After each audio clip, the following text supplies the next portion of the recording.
Welcome back. He's still clear, but only just. He's looking for the 5 miles to go mark at the moment. The peloton, which has split, and George Hincapie is not in the split at the minute, 50 seconds behind. Levi Leiperheimer is in it, Christian van der Velde is in it, Infantino is in it, and if George Hincapie doesn't get back, then he'll lose his 5th place to Infantino, who's made steady progress since he came good in the time trial at Vale. A lonely man heading towards Breckenridge now. 5 miles to go, 8 kilometers for Andy Schleck as the cameras pull back on a helicopter. Little bit of a remnant of the breakaway spread along the road. As we then pull back, we're going to see the chase getting into the gun sights. Well, that's around about 200-300 meters. Corresponds to around about 15 seconds. And they've still got a chance there because there's still quite a big gap back to the main peloton. But if they start to get themselves organized and they put a big chase on the front, they could pull this race all back together in the final kilometer. It's not often you see Andy Schleck with a grimace of pain on his face. He's always had this habit of seemingly smiling, even when he's hurting in the mountains in the Tour de France. But this is his effort. This is the one he wanted so much to succeed, to win a stage. He lost his chance in the high mountains of the Rockies. He lost 4 minutes in one day, and gone with it was victory tomorrow in Denver. So he wanted to leave a mark on this race, and he still has a chance. Well, he does, and you know, he spent nearly the majority of today's race all the way on Highway 9, all the way from Steamboat Springs into Breckenridge here, and the crowd are waiting to see something spectacular. We've seen spectacular racing out on the course. The gap, we're given a gap of around about still the 1 minute mark to the main field, so that will be good for Andy Schleck. But behind him, still hovering at 15 seconds, are the 3 chasers. Kim Anderson alongside him, just encouraging him to push that pain barrier a little bit further back, just to try and survive off the front end of these 3. Probably speaking in the German language there, the Dane Kim Anderson to the Luxembourger Andy Schleck. He will have given him a complete breakdown of what is behind him. A couple of riders trying to reach him at the moment. He's time trialing at 24 miles an hour at the moment, which is about 38 kilometers an hour. He's riding along a pretty flat road now. There's no more hills today, but he stays at over 9,500 feet. Well, he's still got, Phil, officially a gap of 1 minute and 15 seconds over the peloton, so it's all still possible for this man. But what happens next, it depends on whether or not he can survive in front of these 3 chasers: Evan Basso, Tom Peterson and Laurens ten Dam. And it's Basso who's stretching these other 2 to the limits now, because Basso must have known that Schleck would have to make a move on that climb. He doesn't pack a sprint finish, and now it's up to Basso to try and draw himself back into the action. Yeah, Tommy Peterson, sorry, there in second position. He was struggling a fraction just to come back to the wheel of Evan Basso. They're getting themselves organized. Oh, there you can see not much more than 50 meters now. And we're looking around 4 miles from the finish, so they're going to be back on his back wheel now. It's a difficult decision for Andy Schleck here. That was a huge effort he has made. They're still battling for the win. I think they'll stay away for the win. One of them. As soon as they pick up Andy, one of these 3 will just try to jump clear, because they won't allow any recuperation here. But Andy has seen them. He's had no choice. He's backpedaling a little bit. They're going to come together. Watch out for a move. The most likely for me might be Tom Peterson. Well, Tom Peterson, he will be looking for the victory for Garmin-Cervelo this afternoon. They're back together. It was ten Dam, though. Ten Dam has gone straight away. One of them had to. Basso was ready. Basso has gone straight onto his wheel. Peterson may be having a hard time back there. He's having a job to close that gap down. Now they're all back together again, because we're going to see this cat and mouse riding, because none of these guys are renowned sprint finishers. They will want to win by themselves, and ten Dam has gone again. Well, he won't give up. He saw he's got the gap, and he knows it's important now. Yes, Phil, he's not a great winner. ten Dam, he's won 5 races throughout his career since he turned professional back in 2004, and he would love to get this one, because Rabobank, although it's a Dutch team, they do have presence here in the United States, and they would love to get themselves a victory. Peterson, I think, is having a little bit of a hard time here. So too is Andy Schleck, because he put in a massive effort. Yes, Peterson had to take up the running. Schleck has gone back into 4th place now as Laurens ten Dam. Remember, ten Dam started this breakaway. He went away on his own up the Rabbit Ear Pass. He didn't win the climb, but he had to go again on the way down, and then he got the break.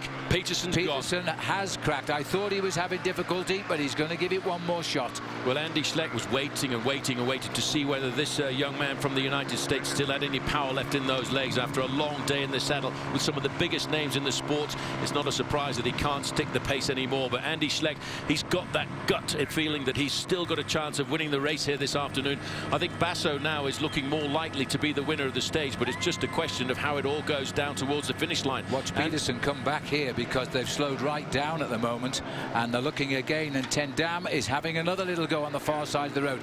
Now there's confusion. The three of the best bike riders in the world are together. Their speed there, it is 22 miles an hour, and they're going uphill just now. Yeah, they're uphill there, but once they get to the outskirts of Breckenridge, they'll take a right-hand bend, another right-hand bend, and it'll be downhill towards the finish. A very difficult sprint finish, and in fact, if you want to try and win it, you might as well take the risk of going for a very long sprint, because the downhill sprint is a little bit easier than when you're sprinting on the flat or into a headwind. They're going to see a marker there that's going to say about 2 miles to go, I think, at the moment. I say 3 kilometers as we come up towards the marker. It is in fact 4 kilometers from the finish.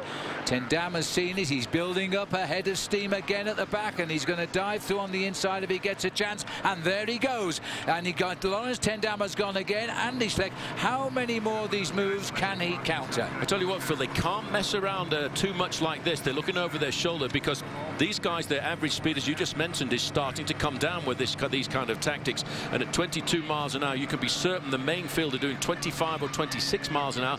So that gap of still hovering on the 50-second mark can get wiped out in a mile or so. Tipping down just a little bit now. Speed can increase down here. I thought with the cat and mouse tactics, Tom Peterson might have pedaled his way back in. How many times over the years, Paul, have we seen the fourth man catch them, drop them, and win the stage at this crucial moment? It can be done. It has happened before, but they're still looking over there. They're judging the gap between themselves and Peterson, and of course, a little bit further back, they're looking to see whether or not they can see the shadow of the main field. Well, Andy Schleck, his only real win, and there he is. He's come back on. Peterson has took advantage of the cat and mouse. He's probably a little bit surprised he's pedaled back into this race, but he has. Well, he didn't give up. He was put under pressure because of the uphill part of that course there when we were going down to speeds of 19, 20. Ten Dam is going again. Yet another attack by Lawrence Ten Dam. He's having the best season of his life. Now Andy has got to communicate the counter move. He's gone right across the road. Basso is there, off the back again goes Peterson, and now Ten Dam is beginning to think, how on earth do they keep nailing me back? The next one will come from Basso, I think. Well, you remember a little while ago, Phil, we talked about how you work in a breakaway, and then everyone collaborates. It's the entente cordiale, but all of a sudden there's no friendship anymore now. This is all about a stage victory. This is all about the win. Ivan Basso looks over his shoulder. Where is Peterson now? We're inside 2 miles to go now. The three riders still all together. The peloton themselves are also being marshaled, by the way. There they are by the Colombian riders. They're thinking of a sprint finish. They're not organised to catch these riders back because the anticipated attacks from Van Garderen or Van der Velde didn't come, so they're racing to finish in the same time, and that's the way it will be tonight, with Leipheimer left in the front of the overall classification. So we're talking of the win only now. Well, I don't think that's an attack, actually. That's just a slight acceleration at the front end of the main field. It was easily marked by Lawrence Ten Dam, and of course Andy Schleck, Phil, seems to have recovered quite a bit here. There's a little attack there coming from the front end of the peloton, which is being controlled by Oscar Sevilla of Gobazione de Antioquia. There is no doubt that these four riders, each one wants to win this stage. It means an awful lot to them here. They've worked very hard for it. They're big-time bike riders around the world, but they want to win this one, and they're not going to give up. They're watching every move here, but they've got to be ever vigilant of the chase behind. We're inside 1.5 miles from the finish. And it's only 35 seconds the advantage of those four leaders. They cannot mess around now, Phil, at 2 kilometers to go, because if they start that cat and mouse tactics anymore, well, there's the front breaker, and there's the main field. There's the main field right there. They could be wrapping it up at about 500 meters from the line here. It is all coming together into Breckenridge, despite the height, despite the climbs. Four riders together, and they won't know just how close that peloton is.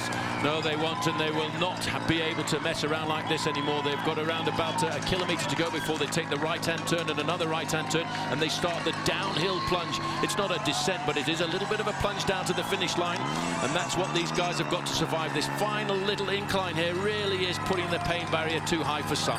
Tom Peterson has dug deep into his suitcase today to find the strength for this one. He wants to finish ahead. The worst position you could finish is fourth. What a great result. He's been forced to lead now because the top 3 riders in the world, and there's a counter-attack, and somebody from Garmin-Cervelo shot through our camera lens.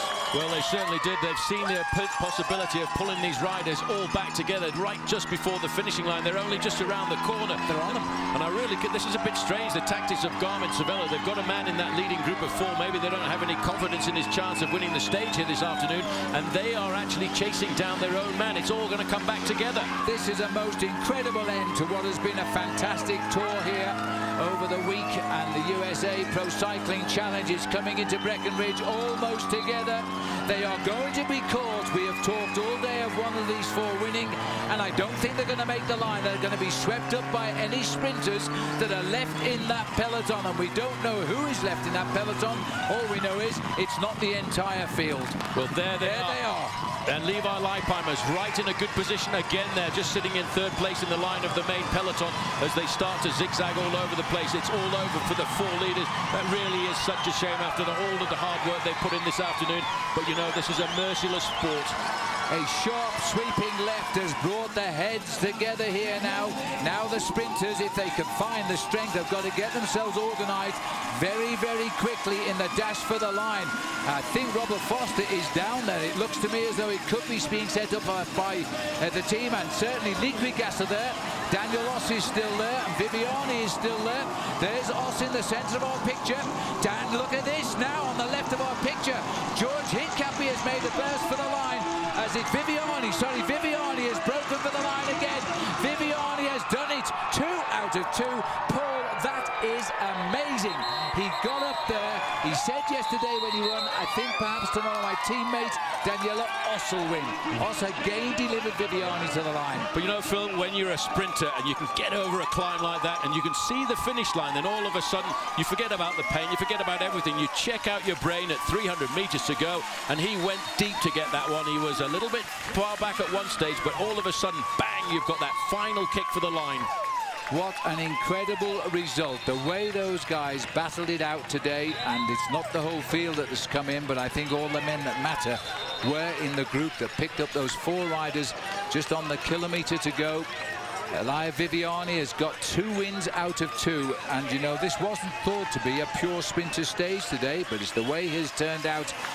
There, number 21 is the battling Andy, and brother Frank on the right, no doubt the first to just say to him, well, you tried, it didn't work.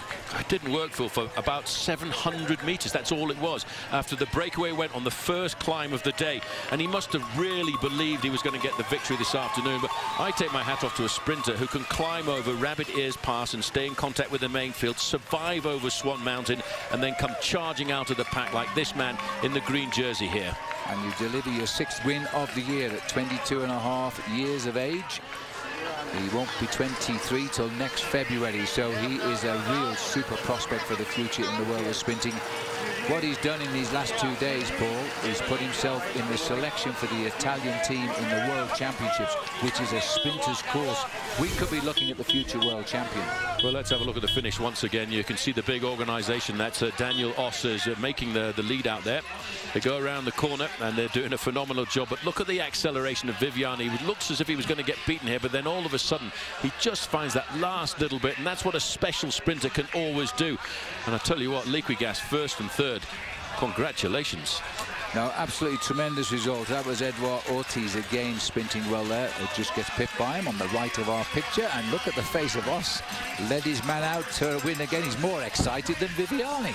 No, he certainly is. Just look at this. This is one of the new sprinters we're going to talk about over the next couple of seasons, because after all, Phil, that is win number 6. And yes, you talked a little bit about the World Championships being a course for the sprinters, but what about being a sprinter who's come to Colorado to prepare at altitude? And there's United Healthcare final result.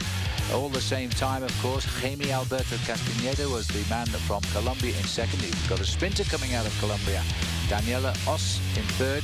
Dennis Van Winden started the day in the breakaway and still found the legs to get 4th in the end. And another good ride coming in there from Jeff Lauder of BMC in 5th place.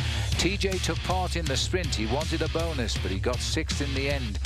Looking further down, Montiel, he was finishing in 8th, and Christian van der Velde also going for the bonuses, beaten by the sprinters. He crossed the line in 10th place. Hincapie only 11th, but Hincapie got back into the group at least, all same time. Levi in 14th place, so there's no change in the overall classification tonight.